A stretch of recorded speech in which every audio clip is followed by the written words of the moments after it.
I'm not sure what's better from a loneliness perspective. Being spiritually awakened or being caught in this process where you're trying to navigate yourself towards enlightenment but still find yourself in between the world of the mundane and the world of spirituality. Now, for someone who's been probably caught up in this process for quite a while, it definitely can feel like it's aggravating your sense of loneliness. Sometimes it feels annoying and frustrating because the mundane world just doesn't have any sense of resonance for you. So common things which I used to enjoy in the past, like sports and soccer and watching certain TV shows, all those things no longer have any appeal. And it tends to be much more frustrating to try and put yourself in the presence of people discussing mundane things that you just don't have a care for anymore.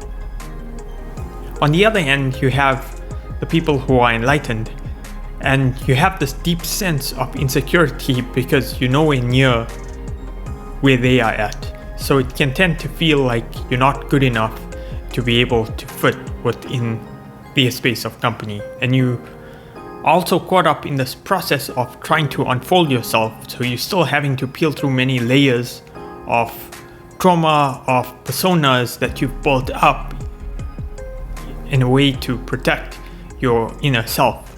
And because you're going through this process that some refer to as dark night of the soul, or this process of unfoldment where you're trying to discover your inner self, it often requires a lot of time spent in isolation, but you're no longer attracting any meaningful connections in your life. You're not yet at that stage of unfolding your raw, authentic self. And this is somewhere where I find myself, and I find it very challenging to navigate a social life while you're within this process. And part of it is trying to reflect on some of the things which I'm still learning. So I'm not yet at the stage where I can say, hey, I know all the answers and I figured everything out. What I'm going to share with you is just some things that have come to me through this process, trying to navigate the situation. So hopefully it helps to shed some light in terms of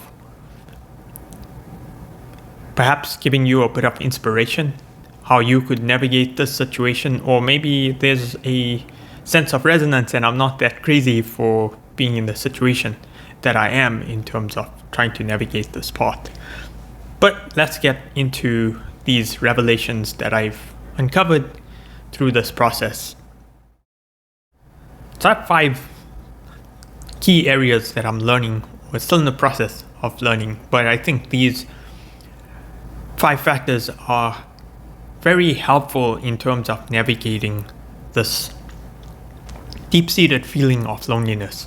This feeling that leaves you feeling like, damn it, it's so miserable. You just want to find that meaningful connection so you can resolve it, but yet it leaves a sense of void within you, and you're trying to force your way to try and alleviate it, because like I mentioned, being caught within these two worlds, between these two worlds, you're just struggling to fit in and find your place, and you're not attracting the right people in your life.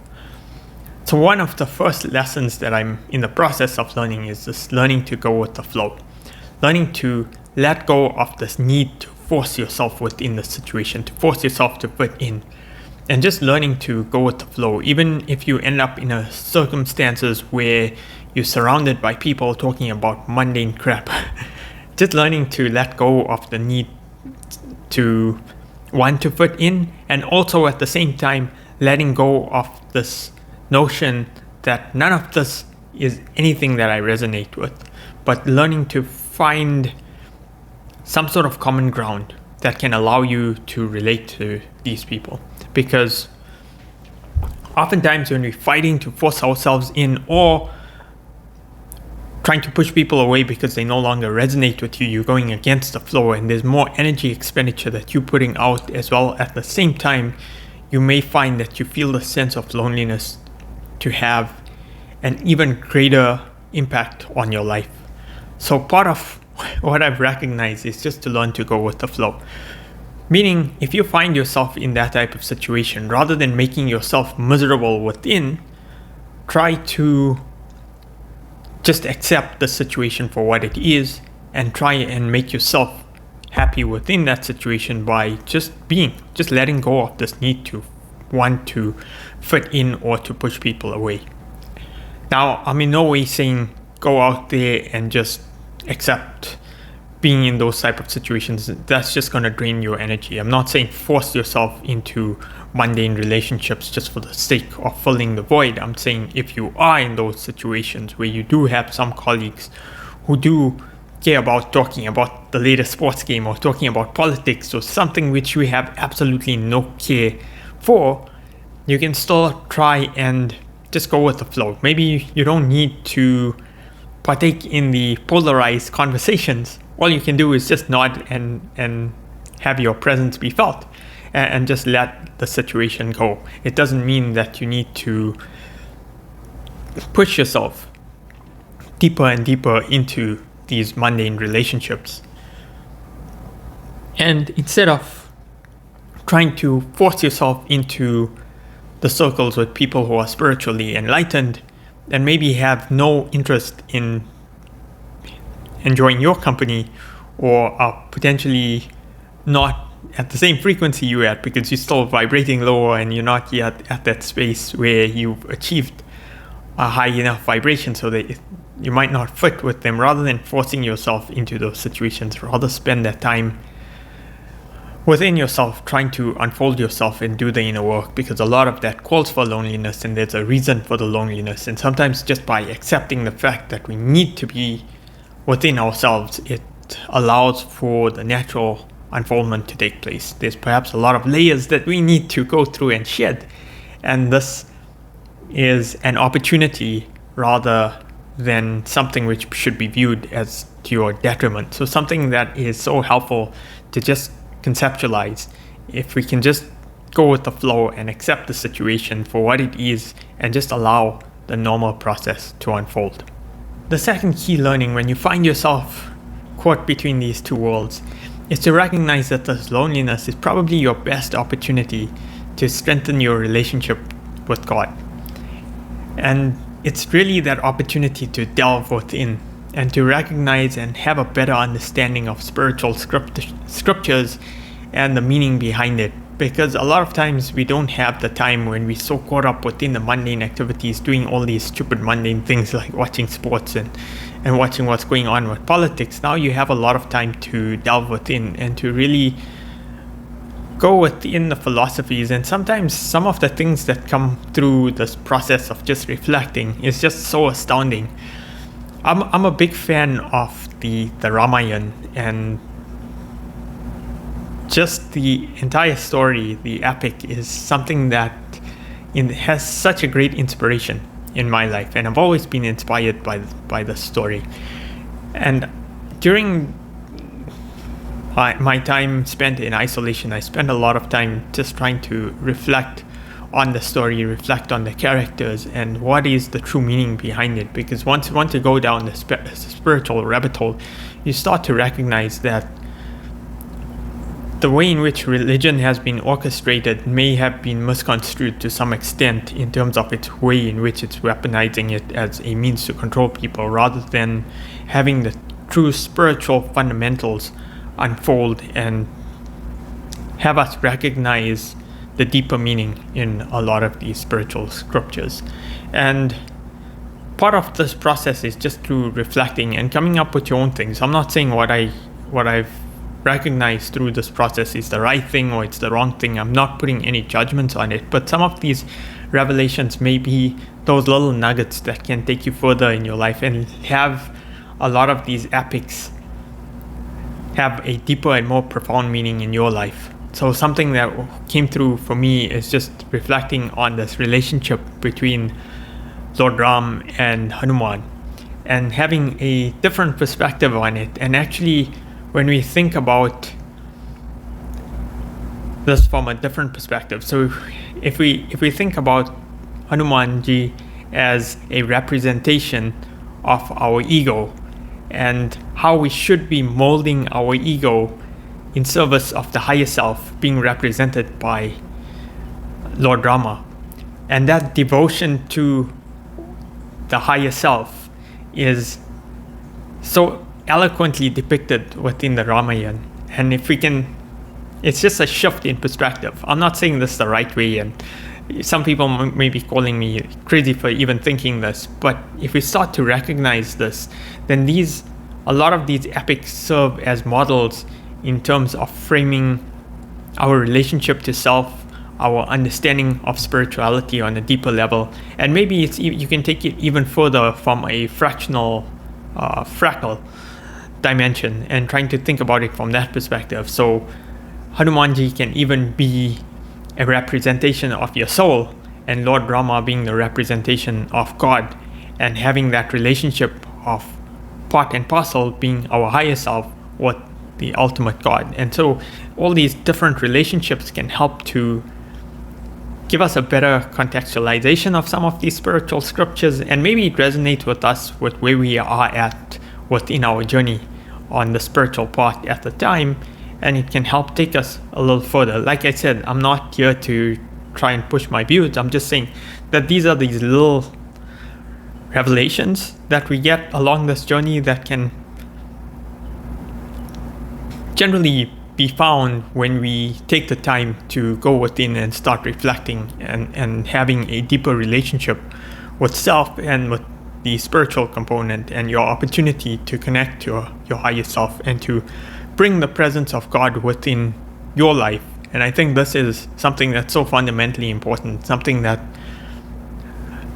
I think should be seen as an opportunity rather than us taking such a negative perspective on this loneliness epidemic, because it can be very conducive if we apply it in the right way. And like I said, I'm still on the journey, so these are just some of my key learnings. The next key learning that I've come across is to try and really establish a middle ground in terms of finding those common traits or commonalities that you have that allow you to resonate with certain people.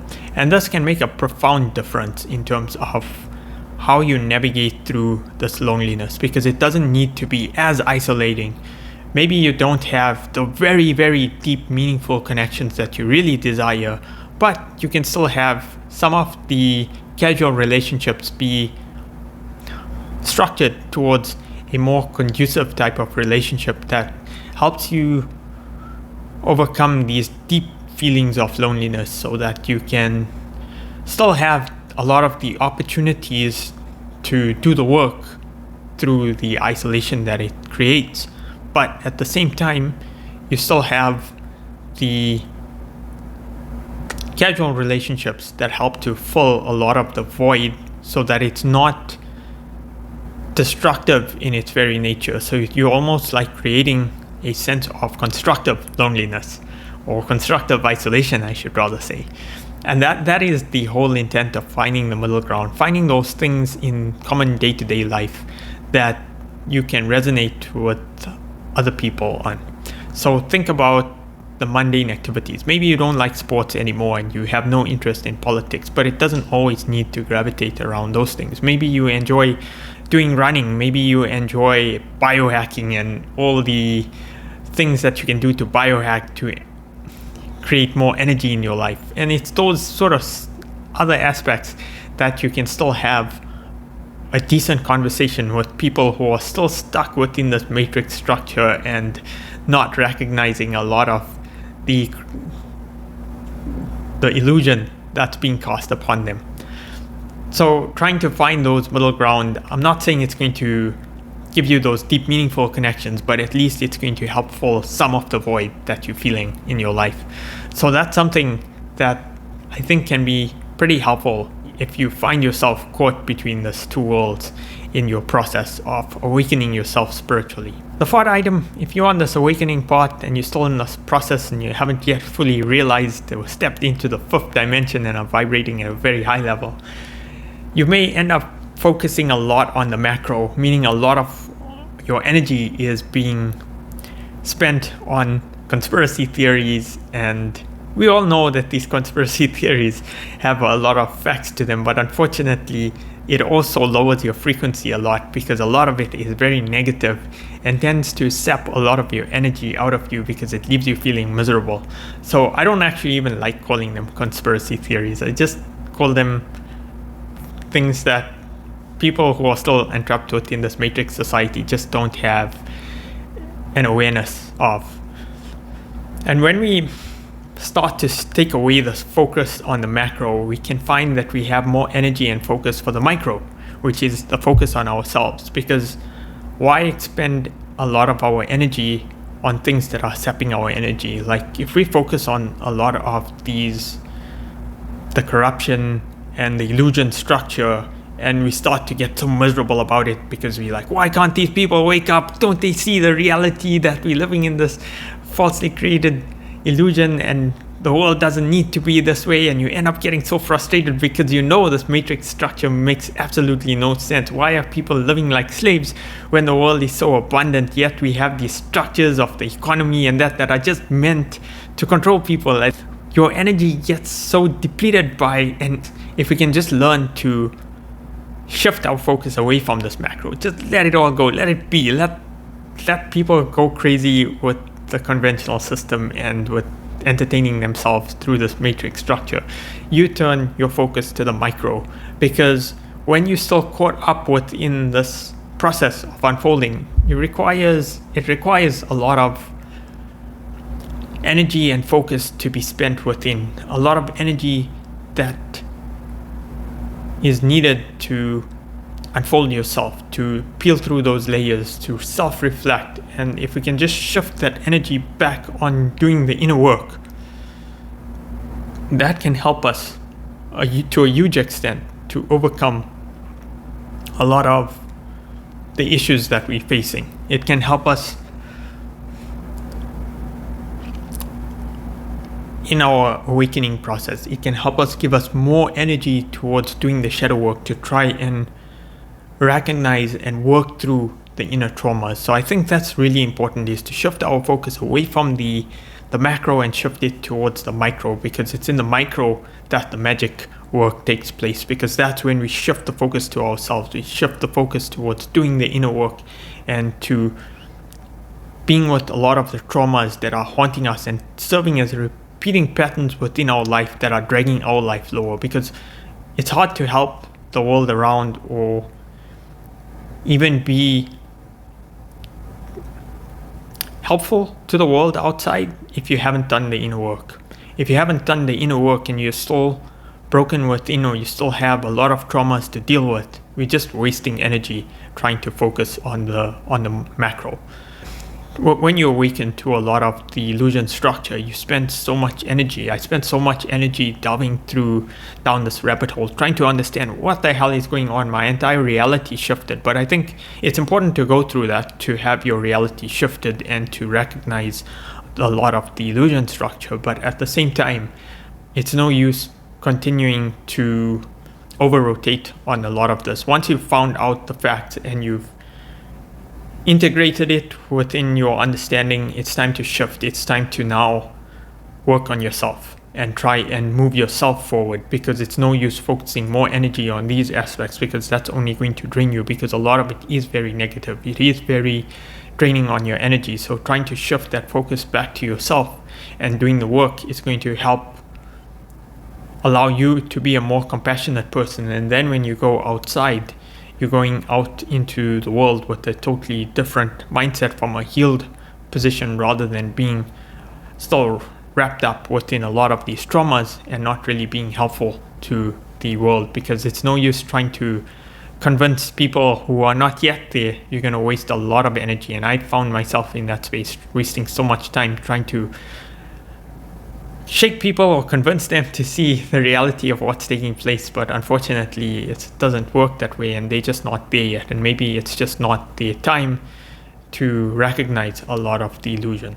And finally, the most important lesson that I'm learning on this journey is learning this notion of acceptance. And this is a really hard one, because a lot of times we get caught up in the scenario and we start rejecting the people that don't have the same view or are not willing to recognize the illusion and not willing to even connect the dots or take the time to understand really what's taking place. And we can tend to build up a lot of hatred and frustration and anger and all these resentment, all these emotions towards these individuals who are not willing to see the light, not willing to recognize that something is wrong with the way in which the world is operating today, or even if we look at a lot of the bullshit that's currently taking place. I think it's learning to come towards a position of more compassion, and that's why I say a lot of the inner work is so important, because the inner work will allow us to step into that world where we can hold that space, love and compassion for everyone irrespective of their views. And that is something that is really hard, and truly it's only like the Buddhas and the Jesus Christs and the Krishnas and Ramas that who are able to very eloquently navigate this position. But at the same time, we can at least strive in the example and make the little improvements to try and be more compassionate, try and hold that space for people who may not agree with us, and have just a sense of care, or perhaps even just a little bit of compassion for these people, and to learn to love them equally. If we can learn to love people equally irrespective of their views, I think from a spiritual perspective it allows us to get much further. I'm not saying we need to let go of what we have learned. We can still hold on to our views, but not have to judge others for where they are at in this journey, and learning to hold that compassion. And I think that will really help transform your perspective on loneliness, to no longer see it as something which is destructive to your life, and rather approach it from a different perspective, and will help you shift your perspective towards loneliness. And I think this was really very powerful learnings that I'm still going through in my life as I reflect on a lot of these, but I think they serve as a very fundamental learnings in this journey. And yeah, I hope these resonate with you, or you can at least take away some nuggets that you don't find yourself deeply caught up within the destructive nature of loneliness, and that you can hopefully find that the constructive aspects of isolation start to reveal themselves in your life. So thanks so much for watching. If any of this content resonates with you, please do subscribe to my channel. Please like, share, and leave your comments in the comment section below. I've also created an entire series on navigating loneliness, so if you're looking for more tips, things that I've learned along the way, then maybe some of these other videos may have some helpful nuggets that may make a difference in your life or in your journey navigating through loneliness. With that, I hope to see you in my next video.